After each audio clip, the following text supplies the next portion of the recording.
orang diperkenalkan dengan bagaimana wujudnya Les Copak ni, macam mana terhasilnya Les Copak ni dan sejarah dia. Terus lepas tu kami dibawa ke bahagian penghasilan animasi itu tersebut.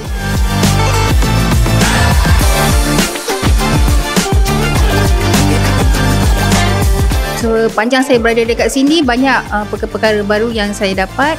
Antaranya adalah kita dapat explore daripada start permulaan penghasilan animasi tu sehinggalah penamatnya. Episod tu 7 minit tu mengambil sebulan lebih. So saya rasa macam satu benda perkara yang baru yang saya dapat belajar.